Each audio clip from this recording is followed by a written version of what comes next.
Hello, my name is Darren Alf from BicycleTouringPro.com. Today I want to talk about my book, Winter Cycling. This is actually a book that I wrote several years ago now, and it's definitely very popular during the winter time, and because it's winter now, I thought I would take a moment to talk about it, and maybe introduce the book to people who don't know what it's about.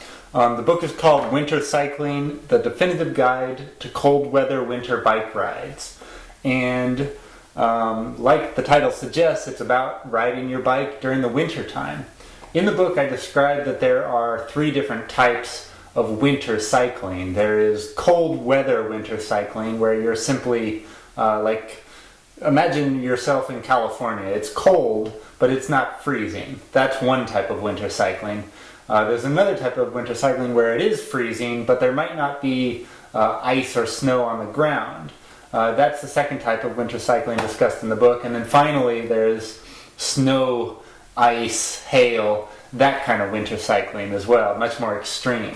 So I cover all three types of winter bike riding in the book, as well as I break winter cycling down into four main chapters. The first chapter is all about basically the dangers of winter cycling and how to stay safe while you're out there on the road.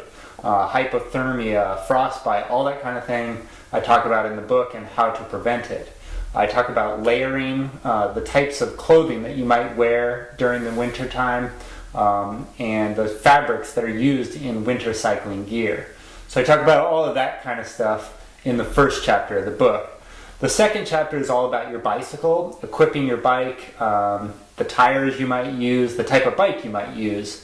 All of that is covered in Chapter 2. Chapter 3 is more about riding techniques, how to cycle on ice, for example, or how to make your way through deep snow, how to turn quickly and not crash. All of those sorts of things are covered in Chapter 3. And then finally, Chapter 4 is random miscellaneous things that have to do with winter cycling. For example, bicycle touring during the winter time. If you're camping in a snowstorm, what is that like? If you want to carry your skis or your snowboard on your bicycle to a ski resort or to a nearby mountain so you can go skiing, that sort of thing is covered in Chapter 4. So that is really a very, very quick summary of what the winter cycling book is all about. It is, I forget now, 151 pages, 150 pages or so. It is probably my favorite book that I've written. I think it's fun, interesting, but this is not really a book for someone who's an experienced winter cyclist. If you already are commuting to work in the snow or something, you don't really need this book.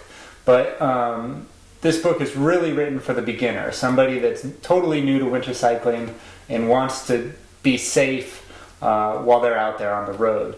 I grew up in Southern California, where we do not really have a winter time. It's always 70 degrees Fahrenheit and beautiful. And then like 10 years ago, I moved to Utah, to a ski resort town, and I was riding my bike everywhere, in the snow, in the cold, in the rain, all of it. And so that's where this book really came from.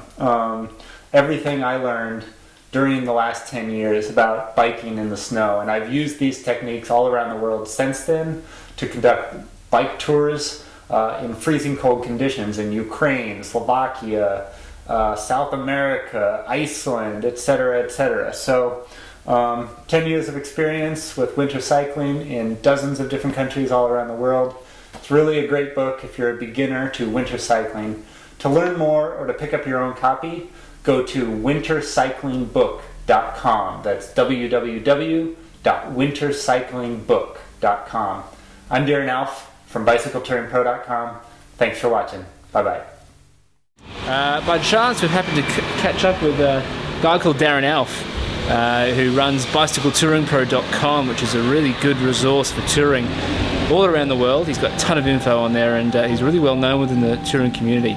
14 years of bike touring experience, which is just incredible. We were fortunate enough to go for a quick little ride this morning with him and get some photos and have a little chat with him, which is really nice.